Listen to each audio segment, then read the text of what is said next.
Assalamualaikum warahmatullahi wabarakatuh. Perkenalkan, kami dari kelompok 5 ingin mempresentasikan penelitian yang sudah kami pilih dengan judul Proliferasi dan Diferensiasi Sel Tulang Tikus dalam Media Kultur In Vitro yang mengandung ekstrak batang Kisus Quadrangula salis. Dengan saya, Andini Maudi Nursia dengan NIM akhir 005. Nama saya Salsabila Putri Bima dengan NIM 230304023. Perkenalkan, nama saya Anjani Suci Ramadona dengan NIM akhir 003.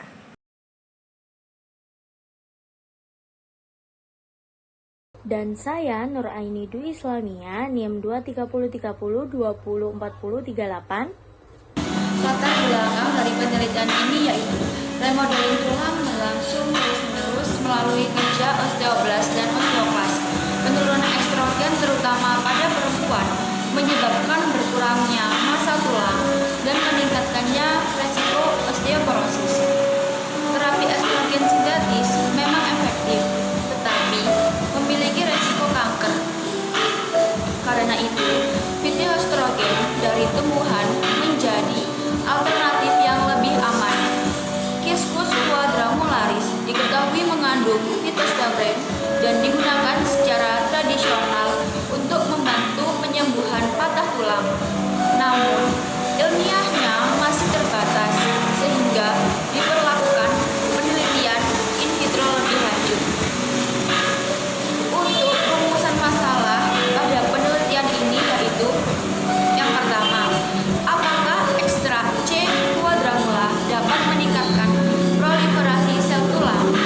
Yang kedua, apakah ekstrak dapat meningkatkan diferensiasi osteoblas menjadi osteosit? Dan yang ketiga, konsentrasi ekstrak mana yang paling efektif? Jadi pada penelitian ini terdapat 3 tujuan utama. Yang pertama, untuk mengetahui pengaruh pemberian ekstrak terhadap proliferasi sel tulang tikus. Dan yang kedua, untuk menganalisis proses diferensiasi osteoblas menjadi osteosit. Dan yang ketiga, untuk menentukan konsentrasi ekstrak yang paling efektif dalam mendukung proses tersebut. Selanjutnya, metode. Penelitian ini menggunakan sampel sel tulang tikus yang berumur 4 minggu. Sel-sel ini kemudian dikultur selama 7 hari di dalam inkubator dengan kadar CO2 sebesar 5% untuk menjaga kondisi pertumbuhan optimal. Selanjutnya, pada tahap perlakuan, sampel dibagi menjadi beberapa kelompok, terdiri dari kontrol positif berupa medium MDMEM yang ditambahkan dexamethasone 10⁻⁸ Kemudian kontrol negatif hanya menggunakan medium MDMEM serta 3 kelompok perlakuan dengan pemberian ekstrak CQ pada konsentrasi 0,3 mg, 0,6 mg, dan 1,2 mg. Adapun parameter yang diamati dalam penelitian ini meliputi proliferasi sel, PDT atau waktu penggandaan populasi, morfologi sel, diameter sel, serta komposisi antara osteoblas dan osteosit. Untuk analisis data digunakan metode ANOVA yang dilanjutkan dengan uji Duncan untuk melihat perbedaan antar perlakuan secara statistik. Baik, yang berikutnya adalah kerangka konsep di mana mekanisme kerja ekstrak Kisus quadrangula dimulai dari kandungan fitoestrogen di dalamnya, di mana fitoestrogen ini dapat berikatan dengan reseptor estrogen beta yang terdapat pada sel osteoblas. Ketika reseptor ini teraktivasi, sel osteoblas ini akan mengalami peningkatan aktivitas, termasuk peningkatan proliferasi atau pembelahan sel. Selain itu, fitoestrogen juga merangsang peningkatan IGF-1 yang berperan penting dalam pertumbuhan dan metabolisme sel tulang.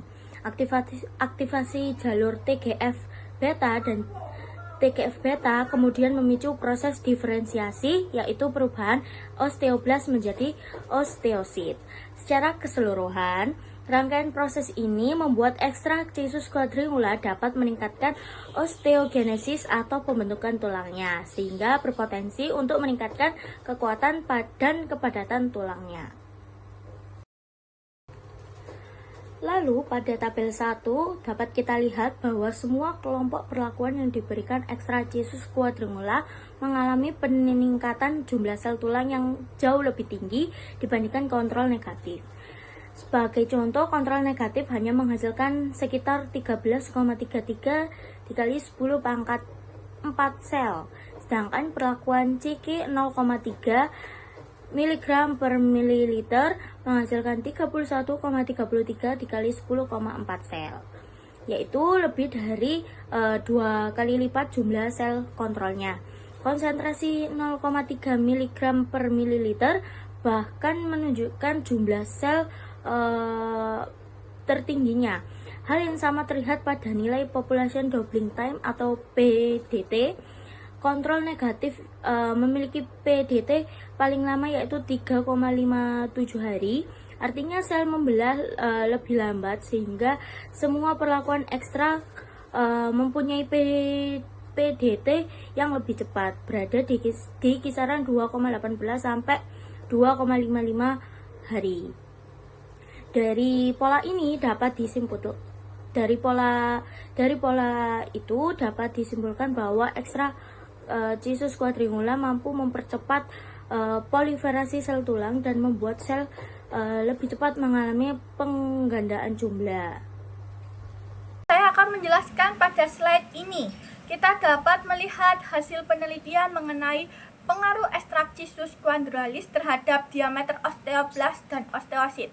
Oke, kita bisa melihat pada tabel 2, terlihat bahwa pada kelompok yang diberi ekstrak Jesus quadralis, diameter osteoblastnya menurun pada perlakuan ekstrak tersebut, terutama pada dosis 1,2 mg per mililiter yang hanya mencapai 19,75 mikrometer, dibandingkan dengan kontrol negatifnya yang bisa mencapai 20,46 mikrometer. Lalu sebaliknya pada diameter osteosit justru lebih meningkat. Misalnya pada dosis 1,2 mg per mililiter bisa mencapai 12,56 mikrometer, yang artinya lebih tinggi daripada kontrol positif, yaitu hanya mencapai 12,33 mikrometer. Pola ini menunjukkan bahwa ekstrak Jesus quadrangularis mendorong diferensiasi osteoblast menjadi osteosit, karena osteoblast mengecil saat berdiferensiasi, sementara osteosit yang terbentuk memiliki ukuran yang lebih besar.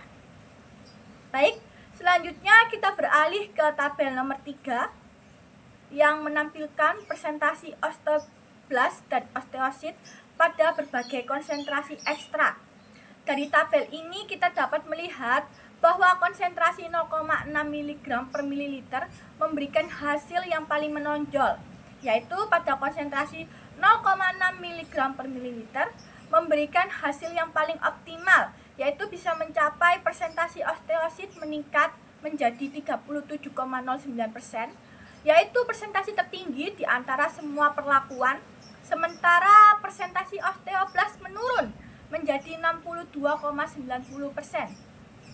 Hal ini menunjukkan bahwa dosis 0,6 mg per mililiter yaitu paling efektif dalam meningkatkan jumlah osteosit dan mengurangi osteoblast. Berarti proses diferensiasi sel tulangnya terjadi secara maksimal. Adapun pembahasan dari penelitian ini yakni berdasarkan hasil penelitian, ekstrak Jesus quadrangularis terbukti mampu mempengaruhi dua proses penting pada sel tulang, yaitu proliferasi dan diferensiasi. Pada tahap proliferasi, semua konsentrasi ekstrak menunjukkan peningkatan jumlah sel dan percepatan population doubling time dibanding kontrol.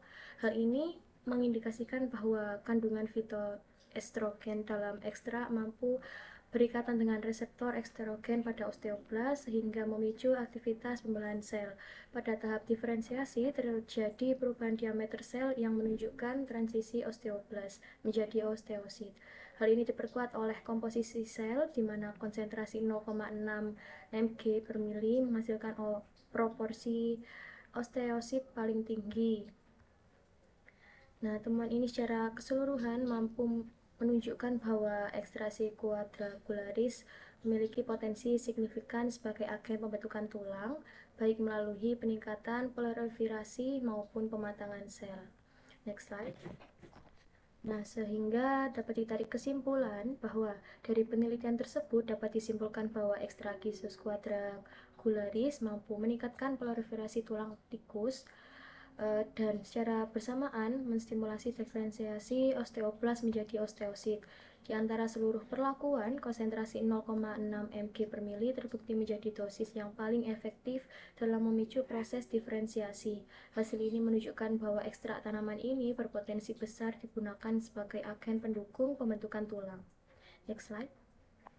Adapun implikasi atau saran, hasil penelitian ini memberikan implikasi bahwa ekstraksi quadrangularis berpotensi dikembangkan sebagai alternatif herbal untuk mencegah atau terapi pendukung osteoporosis, terutama bagi individu yang tidak dapat menggunakan osteogen sintesis. Karena kemampuan fitoesterogennya dalam merangsang pembentukan jaringan tulang, ekstrak ini dapat menjadi kandidat bahan alami yang lebih aman. Nah, namun demikian penelitian lanjutan tetap diperlukan seperti studi in vivo penting dilakukan untuk memastikan keamanan, dosis efektif, serta potensi toksisitas jangka panjang. Penelitian molekuler lebih lanjut juga perlu dilakukan untuk memastikan jalur sinyal spesifik yang terlibat sehingga pemanfaatannya di bidang kesehatan maupun farmasi dapat dikembangkan secara lebih tepat. Demikian presentasi dari kelompok 5, kurang lebihnya mohon maaf. Wabillahi taufiq wal hidayah. Wassalamualaikum warahmatullahi wabarakatuh.